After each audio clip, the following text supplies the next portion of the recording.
పల్లె పోరుకు నగారా మోగింది. ఎప్పుడెప్పుడా అంతా ఎదురు చూస్తున్న తెలంగాణ స్థానిక సంస్థల ఎన్నికలకు షెడ్యూల్ విడుదలైంది. దసరా తర్వాత అసలు సిసలు పొలిటికల్ ధమాకా స్టార్ట్ కాబోతోంది. ఇంతకీ ముందుగా ఏ ఎన్నికలు జరగబోతున్నాయి, ఎన్ని దశల్లో పోలింగ్ ఉంటుంది, ఫలితాలు ఎప్పుడు, దీనికి సంబంధించిన కంప్లీట్ డీటెయిల్స్ చూసేయండి. తెలంగాణలో స్థానిక ఎన్నికలకు షెడ్యూల్ విడుదలైంది. ఎంపీటీసీ, జెడ్పీటీసీ, గ్రామ పంచాయతీ ఎన్నికలకు షెడ్యూల్ను రాష్ట్ర ఎన్నికల సంఘం ప్రకటించింది. మొత్తం 5 దశల్లో ఎన్నికలు నిర్వహించనున్నట్లు రాష్ట్ర ఎన్నికల కమిషనర్ రాణి కుముదిని వెల్లడించారు. తొలి 2 దశల్లో ఎంపీటీసీ, జెడ్పీటీసీ, మిగతా 3 దశల్లో గ్రామ పంచాయతీ ఎన్నికలు నిర్వహిస్తామని తెలిపారు. మొదట ఎంపీటీసీ అండ్ జెడ్పీటీసీ స్థానాలకు, పిదప గ్రామ పంచాయతీలు అలాగే వార్డు స్థానాలకు ఉన్నటువంటి వేకెన్సీస్కి ఈ ఎన్నికలు అనేవి నిర్వహింపబడతాయి. వాస్తవంగా ఇవి 2 ఫేజులు, అవి 3 ఫేజులు కలుపుకుంటే 5 దఫాలుగా ఈ ఎలక్షన్ ఉంటుంది.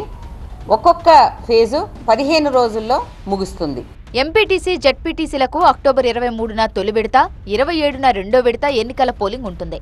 సర్పంచ్తో పాటు వార్డు మెంబర్ ఎన్నికలు 3 విడతల్లో జరుగుతాయి. తొలి విడత అక్టోబర్ 31న, రెండో విడత నవంబర్ 4న, మూడో విడత నవంబర్ 8న నిర్వహించనుంది ఈసీ. పోలింగ్ పూర్తయిన తర్వాత అదే రోజు గ్రామ పంచాయతీల ఓట్ల లెక్కింపు జరగనుంది. నవంబర్ 11న ఎంపీటీసీ, జెడ్పీటీసీ ఓట్ల లెక్కింపు జరుగుతుందని ఎస్ఈసీ ప్రకటించింది.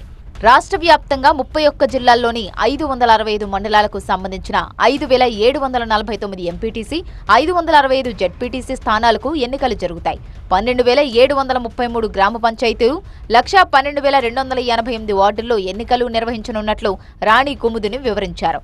స్థానిక సంస్థల ఎన్నికలకు 112,000 పోలింగ్ స్టేషన్లను ఏర్పాటు చేయబోతోంది ఎస్ఈసీ.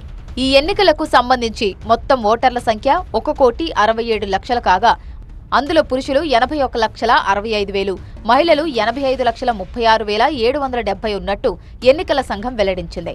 రిజర్వేషన్లకు సంబంధించి ఆదివారమే గెజిట్లు విడుదల చేసినట్లుగా వివరించారు. అన్ని జిల్లాలు, మండలాల్లో రిజర్వేషన్ల ఖరారు జరిగిందన్నారు. తక్షణమే ఎన్నికల కోడ్ అమల్లోకి రానున్నట్టు తెలిపారు.